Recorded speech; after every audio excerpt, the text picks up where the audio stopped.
What's up guys, Shawnthebro here, and in today's episode of the Fighting Game Tutorial Series, we are going to be going over player profiles. So I have my profile option here on the main menu, and if I enter it, I open up my player's profile. Now I don't have all the information in here set up yet, so what we're going to be doing is creating this widget, adding a lot of the details that we want to use on this profile and that we want to track, and adding navigation to the profile page from the main menu. In the next episode about profiles, we will fill out all this data as well as be able to navigate through this menu. And so, quick rundown here, you can see that I have my profile page with some other tabs: statistics, achievements, match history. I have the name of my account, my profile picture or icon, my title that I use, and then I have some stats like matches played, matches won, highest win streak, favorite character, and favorite stage. Lastly, I have the back button, which will allow me to go back to the main menu. So that's what we'll be covering today. If you're interested in checking this out and all the other mechanics that we have in our Fighting Game Tutorial Series, feel free to click this link in the top right corner right here. You can see how we've done all of these things, from our entrances to our level streaming to online play. But alternatively, if you don't care about that and you just care about the player profiles, that's perfectly fine. You don't need to watch the entire playlist to implement that. I do recommend you watch the main menu episode listed here, because this is where we set up custom navigation on the main menu, which we're going to use to navigate to the profile today. And I also would like to give a huge shout out to my YouTube membership and Patreon members and supporters who keep this series going week after week. Thank you guys for all the love and support. I am so incredibly grateful. If you would like to support me on Patreon or YouTube membership, you can check out some of the benefits right here. You can click this link in the top right corner of your screen to go to the Patreon benefits page. This series is a code and blueprint tutorial series, but we're going to be doing everything in the blueprint today because we're going to create our widget and navigate to it from the main menu, which is also a widget. So first things first, I'm going to go into my blueprints, widgets, and I'm going to make my new widget that I want to add today. So I went into my menus folder and I've added a new one called player profile. So add import, user interface, widget blueprint. Then I called it player profile and went into it. Now I'm going to quickly go over all my design view components here. You may have things very different from me depending on how you want your profile section to look, but I will still put this here in case you would like to set yours up like I have on the screen, or if you just want to see why I did things the way I did them. Starting off, we have our widget, then I have a canvas panel. This tutorial is in Unreal Engine 4, but it does work in Unreal Engine 5 as well. In Unreal Engine 4, you get a canvas panel by default when you create a widget, so you could go ahead and add one if you're in Unreal Engine 5 and you want to copy this directly. Otherwise, you should have this immediately upon coming into the widget. Now I have added a text widget that I've called profile title text. And basically this is just the indicator of what screen we're on, what menu we're on. I do this for all my menus. But you can see my settings here if you want to check them out.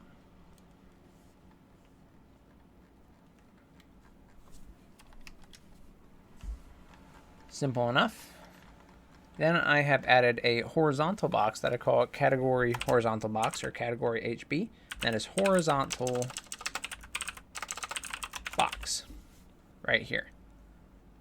I've called it the category horizontal box because I can put things in it and they will be horizontally placed.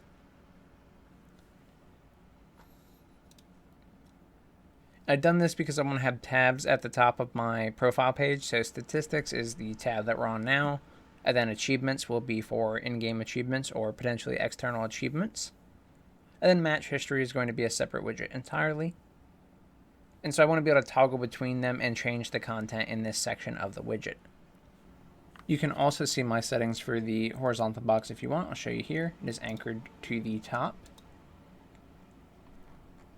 Now inside of the category horizontal box, I have added 3 buttons. These are just standard buttons that are in Unreal. So the first one I've added is the statistics category button. So this is essentially the tab for my first category, and you can see again what I have here for my options. My style, I use my button that I use for all of my standard buttons on my menus. There's that. Now the other 2 buttons are essentially the same thing. They are the buttons for the other categories as well. So I have the achievements category button, looks like this. And the match history category button that looks like this. You can slow that down if you want to look at all my options and parameters. Each one of these buttons has a text component child, so you can drag the text onto the button and it will add the text here. And this is what I have. I basically just write out the name of the category. Quite simple, but again, I like to show everything. So we have statistics category button text, achievements category button text, and match history category button text. So those are all of my buttons from my categories. Now I want to get into the stuff on the actual page. And for this first page, we're going to be handling the statistics. The first thing I have now is the text widget for the name. And I'm going to put the name of the user that's looking at their profile. Or if you can look at other users' profiles, it will be their name. So basically this is the owner of the profile. And this is just a text widget. And I've called it profile name. I have anchored it to the top center. And here are all my settings for it. I have manually written in my name for now, but of course this will be dynamic.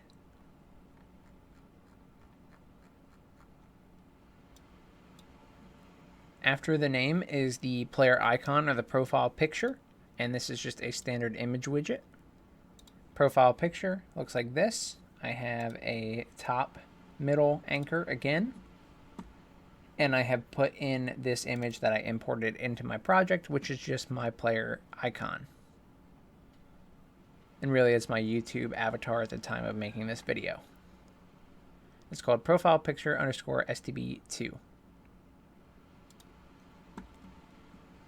Here are the rest of the settings for that. Then we have the title of the profile. So basically the title the player has chosen for themselves. I've called this profile title, and it is just another text widget. Profile title is anchored to the center. And here are my settings. I just put in the Ultimate Bro as my title for now. Again, manually put in there. That is not dynamic at the current time, but it will be. And here are the rest of the settings.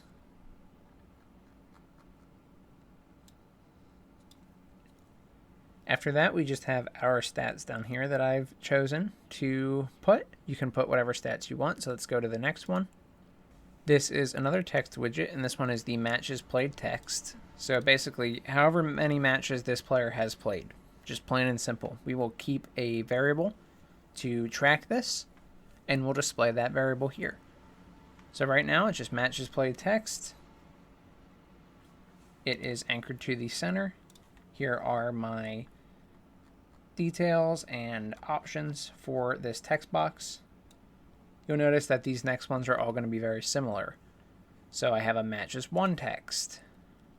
Again, another text widget, and it is anchored to the center with these options, and it says matches one as the text.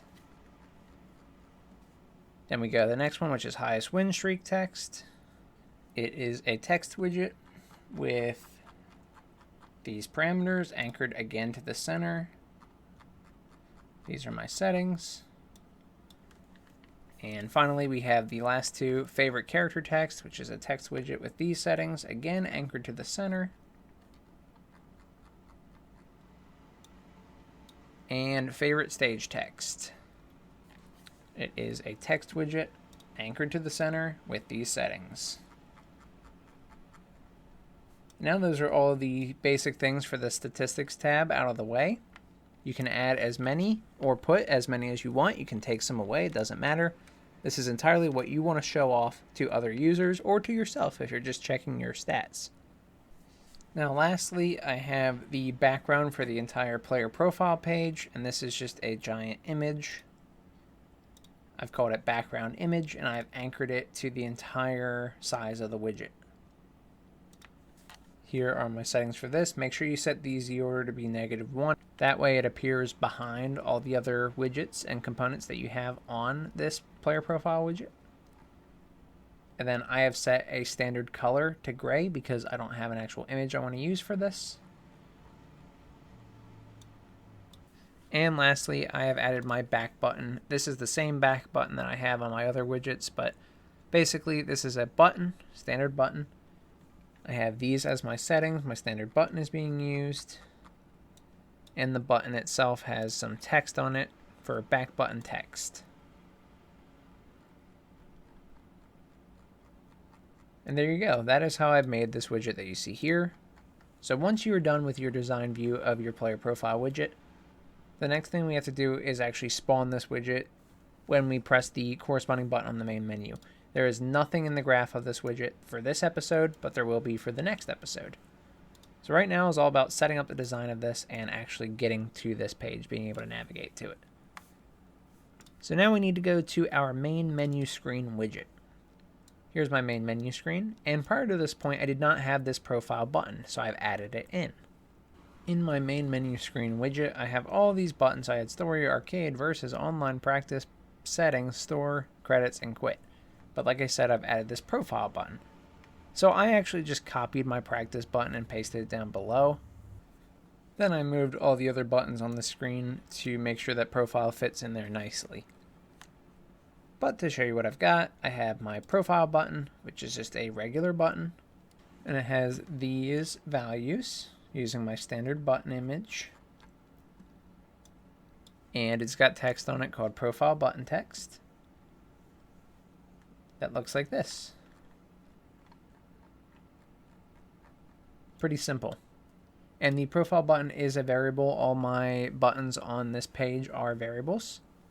That way I can actually access them and see which one is focused or which one the player is pressing right now. So just to show you, my story button has a position of 50, my arcade of 150, my versus of 250, and so on and so forth. So that's how I got this exact spacing and organization like I did. But again, that is entirely up to you. I'm just showing you in case you want to copy and have what I have. Once you have the practice button in here, we should go into the graph for the main menu screen and go to the event graph. Now, in the main menu screen, we had a variable called max selections, and it was basically how many selections we had from top to bottom. We had 1, 2, 3, 4, 5, 6, 7, 8, 9, 10 after this change. But in coding, we start at index 0, so think of story as 0, arcade as 1, versus is 2, so on and so forth. That would make quit index 9. If we go back into the graph and take a look at max selections, scroll down to the default value, you can see that there are 10 values, 0 through 9. This is because I have added this now to make sure that there are the appropriate amount of selections. If you added the profile button for this episode, make sure that you go ahead and add one to your max selections. Now, once our max selections is correct and updated for this new value, we need to make sure that all of our functions that use our buttons know what to do with this new button. So when we press up and down, we go into this move selection function, and it allows us to do things like determine what button we're on and play a sound effect. This logic is pretty dynamic, and so it works with however many buttons we have. And so adding one isn't an issue as long as we update max selections, which we already did. But move selection border, however, is important. Move selection border is what actually visualizes these changes to the user. And so to show you what this does, you see how there is a highlighted blue button. That is the button that I am currently on. That's what move selection border is used for. It changes the look of the button for what the player is currently hovering over or currently selecting. That way we know what option we're going to pick. And so when we go over profile, we want to make sure that we change profile to be that blue button. Now in move selection border, we were playing a sound effect when we were moving, and then we were checking to see if we had one of the submenus open, the online submenu. This doesn't have to do with that, so we can just ignore that and say it is not open and go to this switch statement right here. And it has index 0 through 9. So previously in the series, it only had index 0 through 8, and it was going to be 1 for every button. But we've added the profile button now, and so we want to make sure we have this logic in here to support the profile button. Basically, each index corresponds to the button, so index 0 is the story mode button, and the story mode button is having its style set to button P1 hover var1, and if we look at that, it is this right here. It is our blue button. So essentially, If we are on index 0, if that's our current selection, the story mode button should be the selected style. And then additionally, we want to clear any other selections, that way they don't all just stay blue. And this trend follows for every single button on our main menu screen in that initial lineup. So we have arcade versus online, practice, and then my profile. So previously profile wasn't here. It was just going to be the settings, the store, the credits, and the quit. Instead of adding profile at the end, what I've done is I've added a new pin to the switch statement by pressing add pin here. Then I found out which index it was. So 0, 1, 2, 3, 4, 5. Profile is index 5. And I went to index 5 on the switch statement, which is this line right here. And here I use my profile button to set the appropriate style. Now to actually do this, I have my profile button, which we can see because it is a variable. I can get it, call set style, and use the appearance set style. Right click on the style, split the struct pin, right click on style normal, split the struct pin, and you get the node that you see up here. Then I can go into style normal image and change it to be the button P1 hover var1. Then I just move my settings, store, credits, and quit buttons over one index. Additionally, make sure that after setting the style of the profile button, we call our clear path selections function, just like this. That way we can clear any other options that were blue or previously selected by the player. We will just want to hover over our profile button. Alright, now the next one we want to go into is that clear path selections function. So what clear path selections does is it checks to see if the user or users are hovering over certain types of buttons, and if they're not, clear them out, just reset them to the default state. So at the start of this function, we check to see if the online submenu is open, and if it's not open, we go here. Well, this profile logic isn't related to the submenu, so we can just go into here. And see, we check to see if the current P1 selection is not equal to this index, for example, index 0. If not, we were calling a function clear selection 1. And what this was doing was taking the story mode button and resetting it to the button var1 style, which is my basic gray button.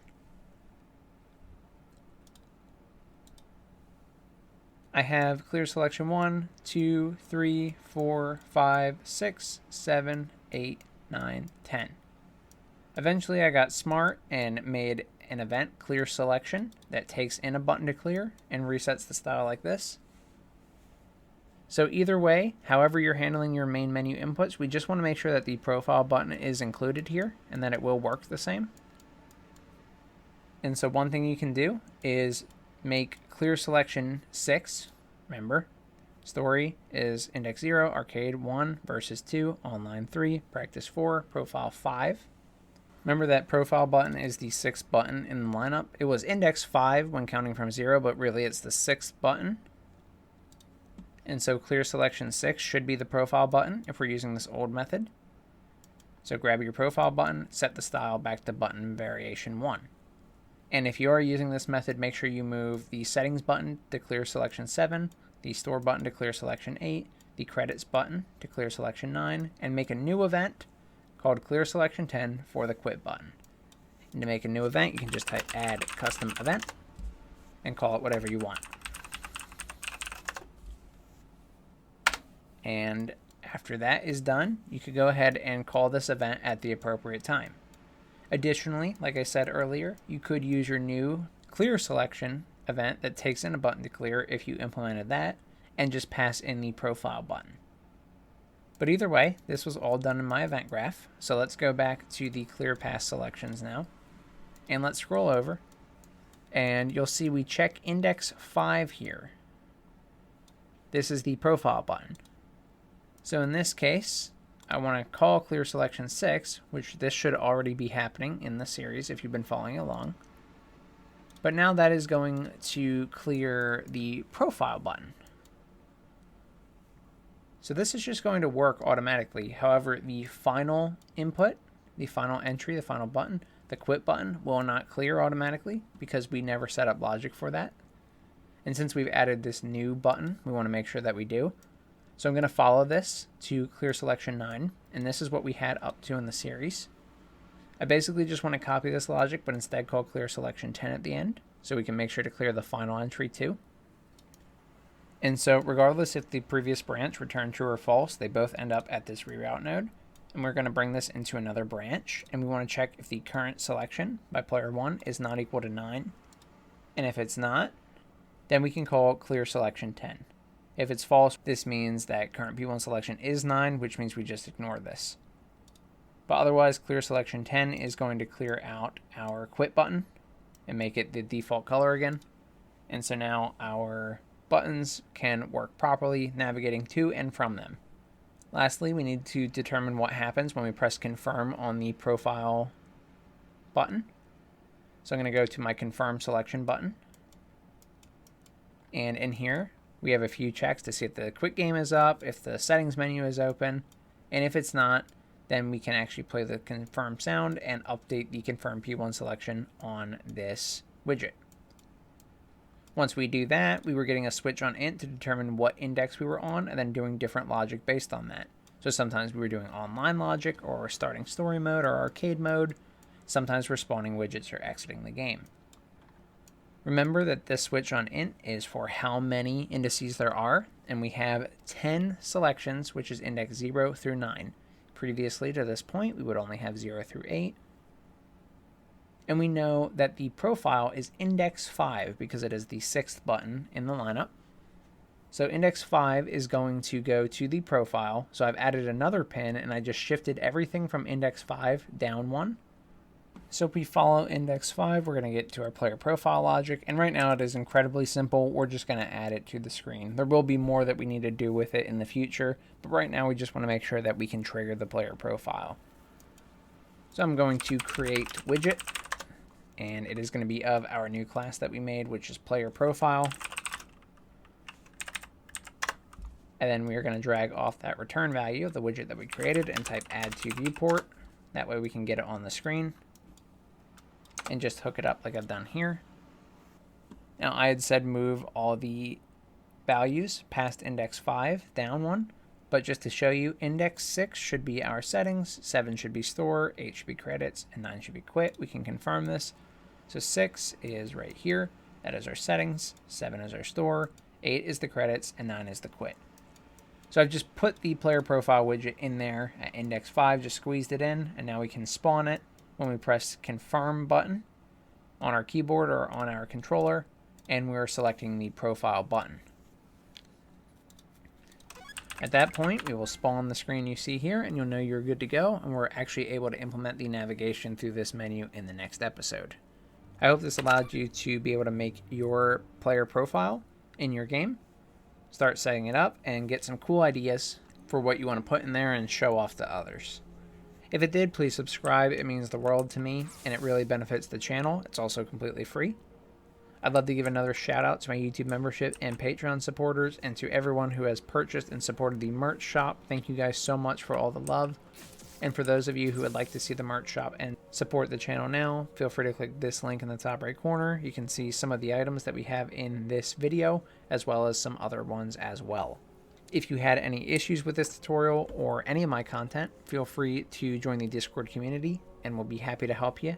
And anyway, guys, that's all I got. So thank you so much for watching. I'm Shawnthebro, and I'll see you in the next one. Goodbye, guys.